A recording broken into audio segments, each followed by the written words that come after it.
Children, can any one of you tell me about noun? Yes, Grandpa. Noun is a naming word which is used to refer to a person, place, animal, or a thing. I can explain it with an example. Look at this sentence. This is a dog. Here, the word dog is the noun which refers to an animal. Grandpa, can I give another example for noun? Sure, dear, you can. For example, take this sentence. The boy looks at the man. Here, the words boy and man are nouns. It is really wonderful, dear. Grandpa, what are common nouns and proper nouns? Common nouns are the names given to all persons, places, or things of the same class, whereas the proper nouns are the names of a particular person, places, or things.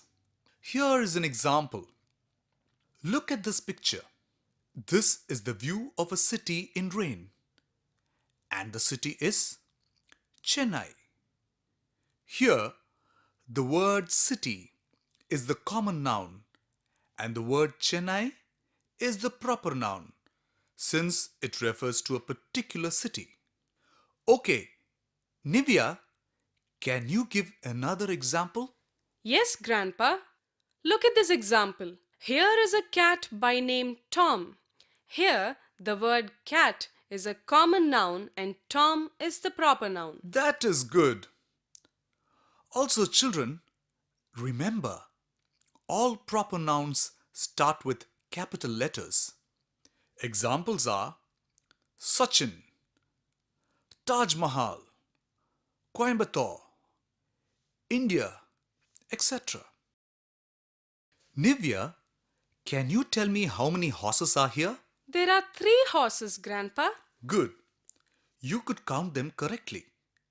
The nouns that can be counted are countable nouns. That is why the word horses is a countable noun, and the nouns that cannot be counted are uncountable nouns. For example, look at this sentence. The weather is so hot today. Here, the word weather is an uncountable noun since it cannot be counted. Grandpa, is it true that the uncountable nouns have only one form and have no plural form? Yes, my dear, that is true. Jenny, do you know that the nouns are either singular or plural? Yes, Grandpa. The singular nouns refer to one person or a thing, and the plural nouns refer to more than one person or a thing. Normally, the plural nouns end with s, es, nes, or ves, but there are some exceptions. Here are some examples. The nouns at your left are singular nouns which refer to either one person, one animal, or a thing. And the nouns at your right are plural nouns which refer to more than one person, one animal, or a thing. Grandpa, what are collective nouns and possessive nouns? Please explain them with examples. Sure, my boy. A collective noun refers to a group of things, animals, or persons. For example, here you can see a shoal of fish is swimming in the tank. Here the word shoal is a collective noun which refers to the group of fish. A possessive noun shows that a person owns something. To make the noun possessive, we add an apostrophe and s to the end of the noun. Examples: Sheila's cat is beautiful. Children, it is important to know that the nouns belong to gender groups. They can either be masculine nouns, male living things, feminine nouns, female living things, common nouns, male or female, or Neuter nouns, neither male nor female and not living. Here are some examples for masculine nouns. The boy is sitting. The drake is watching. And the bull is running. Here the words boy, drake, and bull are masculine nouns since they refer to male living things. Here are some examples for feminine nouns. Girl, duck, and cow. Here the words girl, duck, and cow are feminine nouns since they represent female living things. Look at the examples for common nouns. Bird, fish, and child. Here the mentioned words are common nouns since they may either be male or female. And finally come the examples for neuter nouns. House and car. Here both house and car are neither male nor female and they are not living things either. Children, I have to say something about compound nouns. A compound noun is made up of two or more words, and when the words are put together, they form a new word which gives a different meaning. We will see it with an example. When the word eye adds up with the word opener, it gives a new word eye opener, which is a compound noun with a new meaning. Vinod, tell me what a pronoun is. Sure, Grandpa. A pronoun is a word used in place of a noun. That is good. Could any one of you explain personal pronouns? Yes, Grandpa. Personal pronouns are used to refer to the speaker, the listener, and the person spoken about. Look at these sentences. I am a girl. You are a man and he is a boy. Here, the words I, you, and he are personal pronouns. Children, what about possessive pronouns? The possessive pronouns show that something belongs to somebody. There are three kinds of possessive pronouns. The first one is the pronoun referring to the first person. Example, this pen is mine. Here, mine is the possessive pronoun referring to the first person. The second kind refers to the second person. Example, this is not your pen. Here, the word your is the possessive pronoun referring to the second person. And the third kind refers to the third person. Look at the example. The boy is with his sister.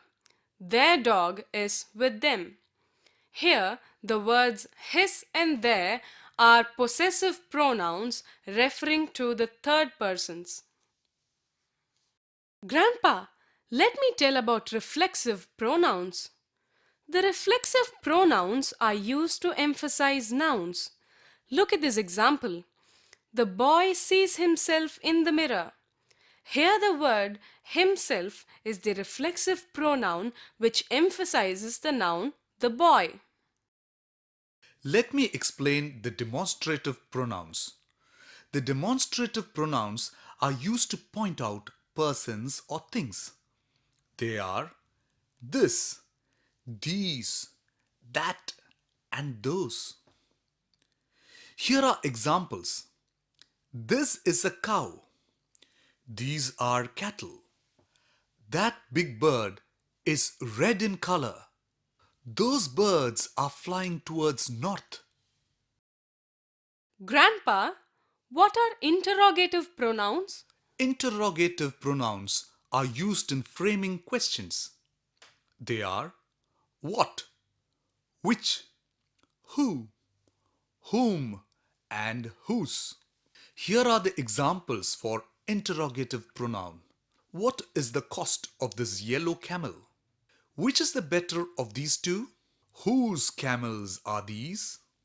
Who has brought them here? Whom to enquire about the prices?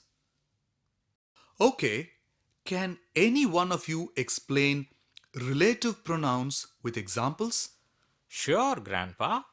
The pronouns which act as a pronoun and as a conjunction at the same time are called relative pronouns. Look at this example. This is the location which I like very much. Here, the word which acts as a pronoun and also as a conjunction. Grandpa, I know about the pronouns of quantity which refer to amount or numbers. For example, look at the following sentences. You can see few horses here. To be exact, there are 4 horses. Here the words few and 4 refer to the amount and number. Hence, they are pronouns of quantity. Grandpa, what are determiners? Determiners are the words that determine or limit the nouns that follow. They include the following. Number 1. Articles. A, an, and the are articles about which we will discuss later. Number 2. Demonstrative adjectives. This, that, these, and those are demonstrative adjectives. Look at this example. This blue bird is smaller than that red bird. These two are flying towards north to join those grey birds. Determiners include possessive adjectives as well. My, your, our, his, her, its, and their are possessive adjectives. In this example, the underlined ones are possessive adjectives. This girl Ramya is my cousin. The boy on your left is her friend. His dog is behind him. Its mouth is wide. The children are waiting for their teacher, who is our neighbor. The fourth type of determiners is adjectives of quantity. All, both, some, much, many, few, each, every, third, etc. are adjectives of quantity. Look at these sentences. Here are some cows. The third one is brown in color. All cows are having horns. Both horns of every cow are very sharp. Note here, the adjectives of quantity are underlined. Now, we will see articles in detail.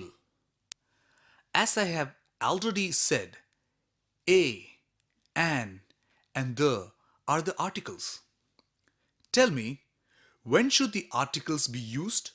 The article A is used before words beginning with consonant sound, and the article an is used before words beginning with vowel sound.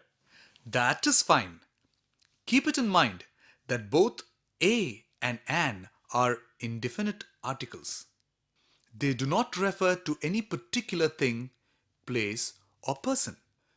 Example, a boy is looking at an aeroplane.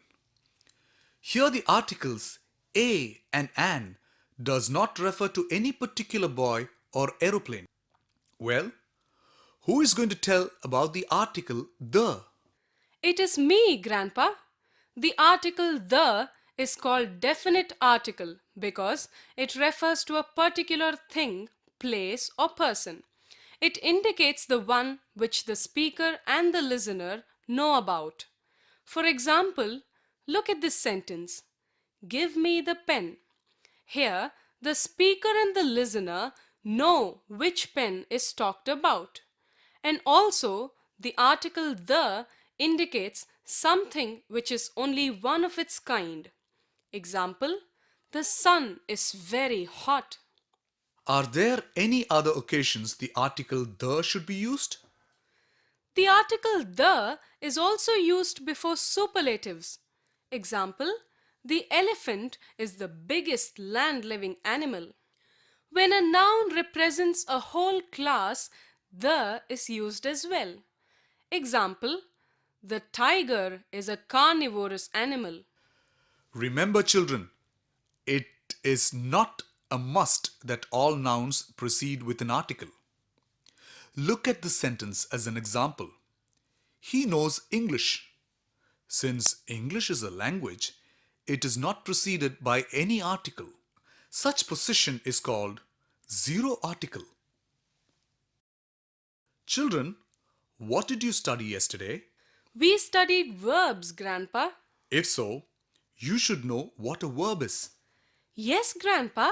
A verb is a doing word which usually expresses an action. Example, the dog barks at the boy. Here, the word barks is a verb.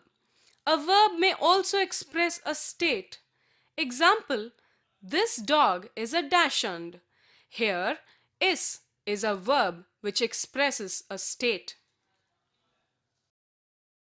Okay, Vinod, can you tell us about finite, non-finite, and infinitive verbs? A finite verb is limited by its subject. It agrees with its subject in number and persons. If you look at the following examples, you can see the underlined verbs change according to subject. I am tired. You are a good boy. It is a dog. They are cute children. Here, I is the first person singular. You is either a second person singular or plural. It is a third person singular and they is a third person plural. The verb forms which have no subject are non-finites. Example, he likes singing. Here, the non-finite verb is singing. The infinitive is the base of a verb. It is used either with or without to. The to infinitive is often used after verbs. Example, the man is ready to eat. The infinitive without to is used after special verbs like will, would, shall, should, can, could, may, might, and must. Example, he must do well in exams. What are transitive and intransitive verbs? A transitive verb is the one that takes an object. Example, the cat has caught a mouse. Here, the action of catching passes on to the object mouse. The verbs which do not have objects are called intransitive verbs. Example, the child smiles. Here, the action of smiling does not pass on to anything. Grandpa, I will tell about present participles and past participles. Carry on, my boy.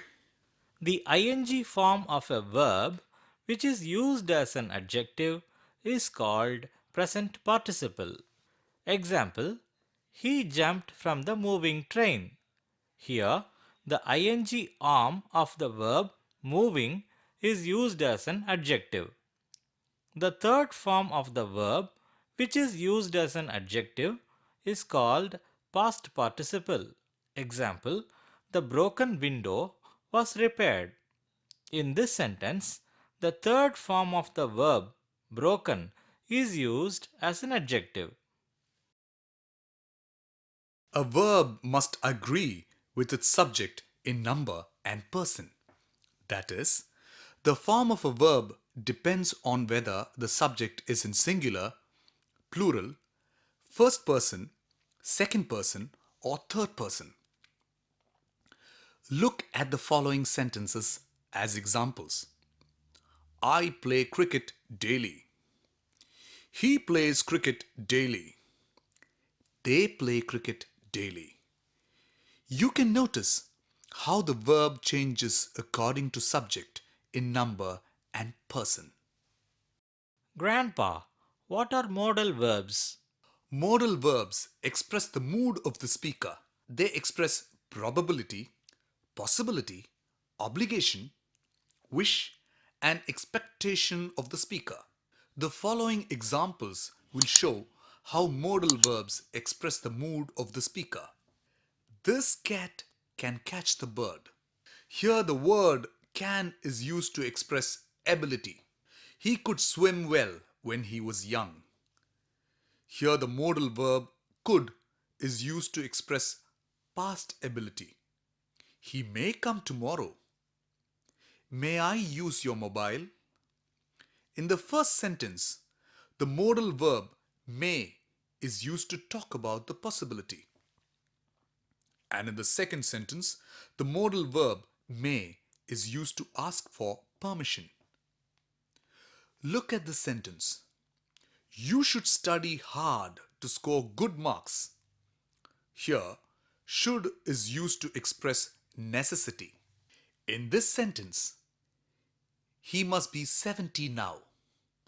The modal verb must is used to express strong probability. Tell me, what is a gerund?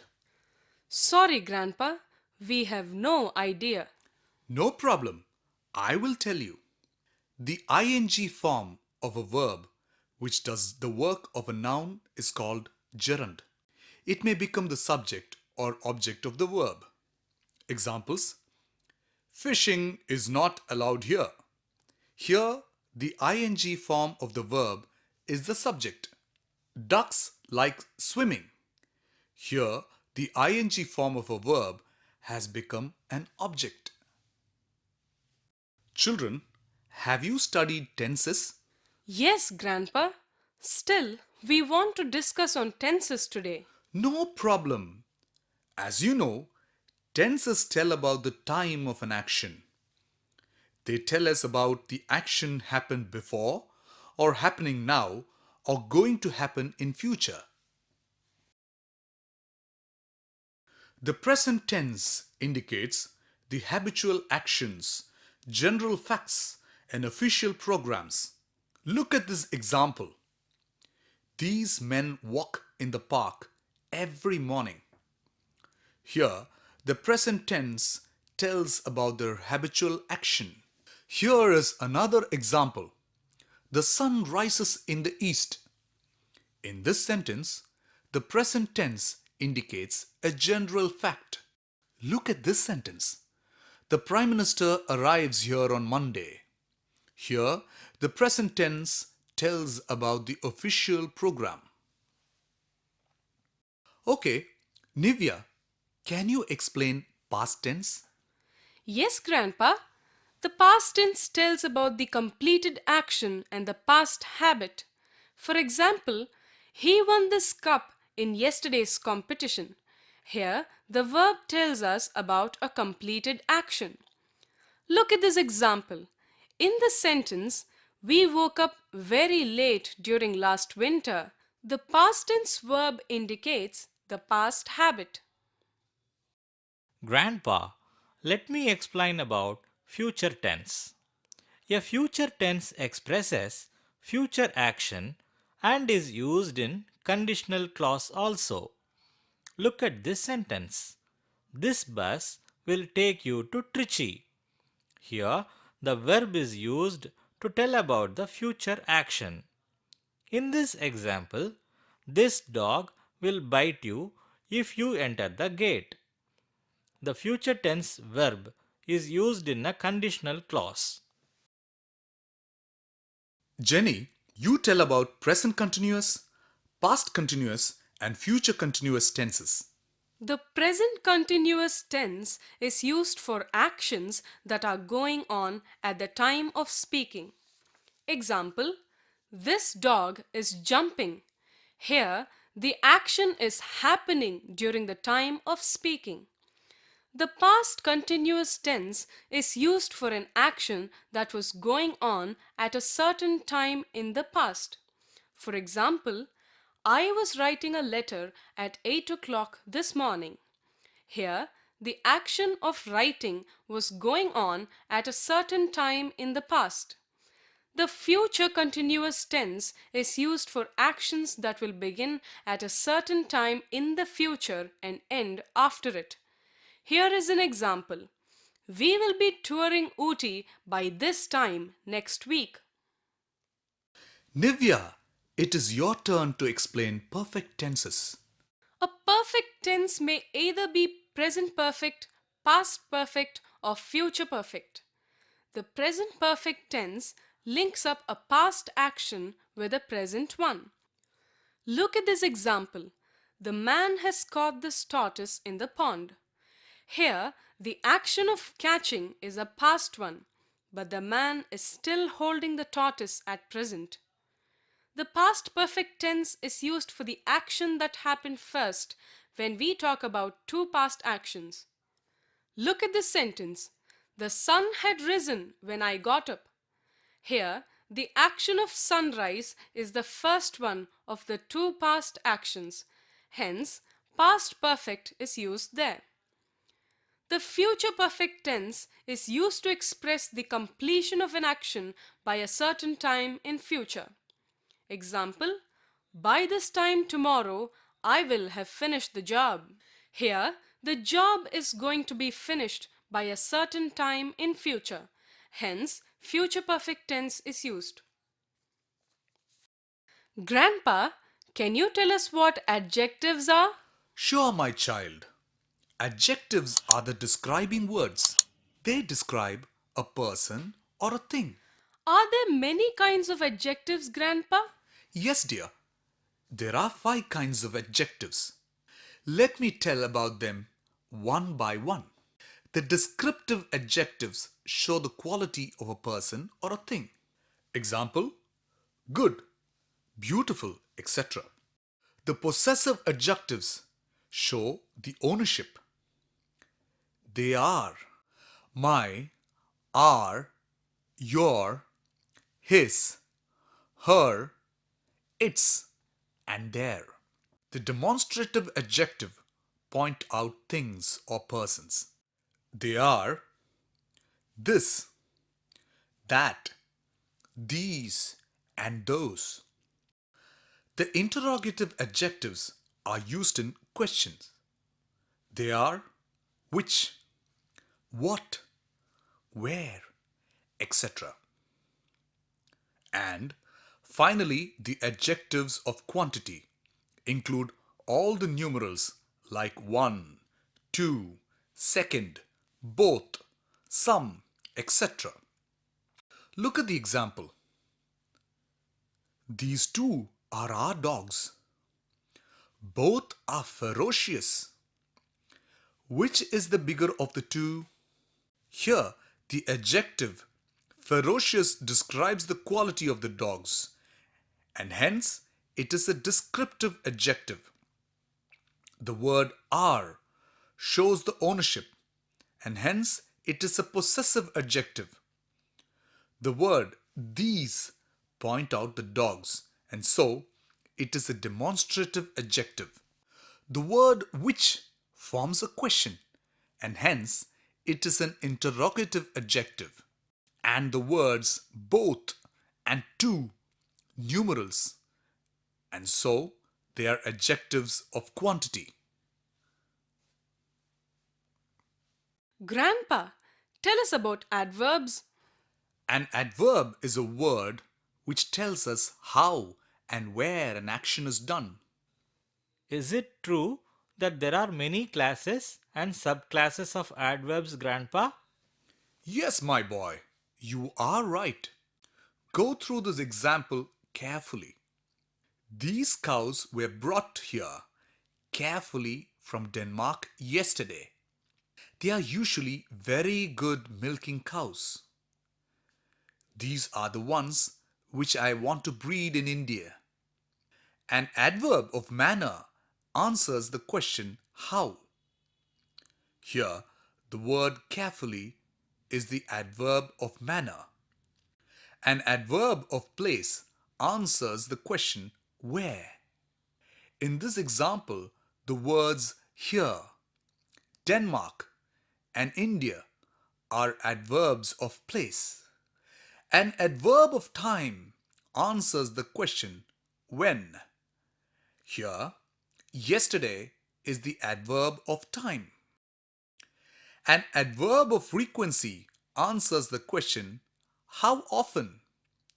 In this example, the word usually is the adverb of frequency.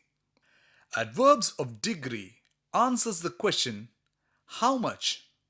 Here the word very is the adverb of degree. The relative adverbs are the linking words which join two groups of words. In the example, the word which is the relative adverb. Can any one of you tell us about preposition? A preposition is a word placed before a noun or a pronoun to show its relation to another word. That is right. Can you explain any of the prepositions? The preposition in should be used before the names of the countries, cities, month, year, and part of days. Example: India got freedom in 1947. Let me tell about the preposition at, Grandpa. The preposition at is used before the names of small towns, villages, part of a city, and time. Examples: He studied at Adayar. I will meet you at 5 p.m. The preposition on is used before dates, days, part of day followed by dates. Example: His birthday falls on Sunday. The preposition to is used before the reaching points and the words like senior, junior, superior, and inferior. Examples: He went to Ooty. This boy is senior to that girl. The preposition since is used to express point of time. Example: This wild cat has been kept in this cage since 2004.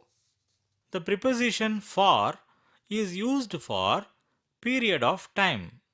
Example: These dogs have been barking at the sun for an hour. Children, do you know that the sentences are of four different kinds? Yes, Grandpa. Our teacher taught us about them last week. If so, can you explain a statement? A statement is a sentence which expresses a truth or a message. Example: This girl is my classmate. Who is going to explain interrogative sentences? The interrogative sentences are the questions which demand answers. There are two types of interrogative sentences. The first ones are the questions beginning with words like what, who, when, where, whom, which, etc. They are called WH questions. Example: Who is this cute boy? When did he come here? Where does he study? What is his father? Which is his native place? The questions which can be answered either by yes or no are called yes or no questions. This type of questions normally begins with an auxiliary verb. Example: Are you really tired? Here, the answer would be either yes or no. I will tell about the imperative sentences, Grandpa. They express a command, advice, or request. Example: Could you please tie this dog? The sentences which express surprises or strong feelings are called exclamatory sentences. Example: How tall this camel is? Grandpa, what are direct and indirect speeches? A direct speech is the way of quoting the exact words of the speaker.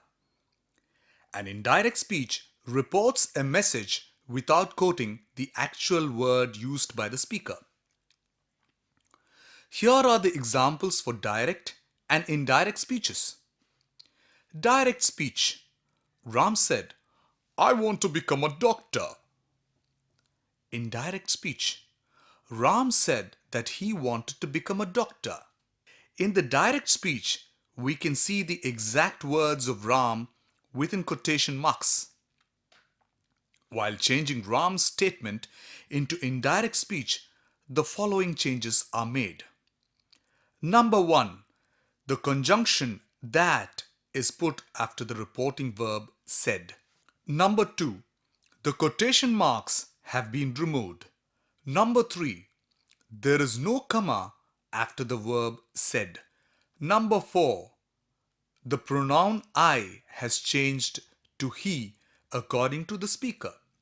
And number 5. The present tense verb want has become a past tense verb wanted. Children, you will have to note how the tenses change when a direct speech is converted into an indirect speech. The present tense changes into past tense. The present perfect tense changes into past perfect tense. The past tense changes into past perfect. However, the past continuous and the past perfect tenses remain unchanged. The words expressing nearness in direct speech also changes to words expressing farness in indirect speech. Tell me, children, why should we use punctuations? Punctuations are used to make the written sentences as clear as possible. Vinod, do you know the usages of full stop? A full stop indicates the completion of a sentence. Example, this is an ugly animal. Full stops are also used in abbreviations. Example, this car has been imported from USA. What are the uses of comma, Nivya? A comma is used to separate items in a list. Example, here are 2 cows, 2 horses, 2 dogs and 1 tiger. The commas are also used to separate a direct quotation from the statement. Example, she asked, are these boys from KK school? And the comma is used to mark off a noun in direct address. Example, Gopal, here is your pen. Jenny, you tell about colons and semicolons. A colon is used to separate two statements when the second statement explains the first. Example, I was late to school today. I could not catch the bus and I had to walk. A colon is also used before a list. Example, the running race results are as follows. Suresh first, Ramesh second, and Peter third. Semicolon is a punctuation mark which gives a larger pause than the comma. A semicolon is mainly used between two main clauses. Example, the car stopped. John got in. An apostrophe is used in the possessive form of the nouns. Example, the cat is in Sheila's arms. It is also used in short forms. Example, I will go home. Here, I will is the short form of I will. The capital letters are used at the beginning of a sentence for the personal pronoun I and for a proper noun. Example, this is Ravi who suggested what I should study.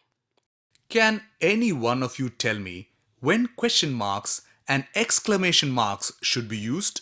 The question marks are used at the end of direct questions. Example, Which is the taller of the two? The exclamation marks are used at the end of the sentences which express surprises and strong feelings. Example: My God, how beautiful these plants are. The quotation marks are used to show the actual words used by the speaker. Example: Peter said, I like ice cream. Note the quotation marks. Children, do you know about voice? Yes, Grandpa. There are two kinds of voices. The first one is the active voice, and the second one is the passive voice.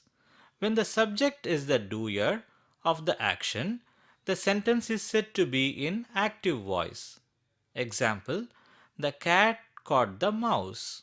Here the subject cat has done the act of catching. So this sentence is in active voice. When the subject receives the action, the sentence is said to be in passive voice. Example: The mouse was caught by the cat. Here, the subject mouse receives the action of catching, and hence the sentence is in passive voice. Children, some changes have to be made when an active voice is turned into a passive voice. Look at these sentences. Columbus discovered America, which is an active voice. America was discovered by Columbus, which is in passive voice. Here the object of the active voice, America, becomes the subject in the passive voice. In the passive voice, the passive form of the verb should be made. Here the verb discovered has become was discovered. In the passive voice, the verb should be followed by and doer. Here the verb discovered is followed by the word by and doer Columbus.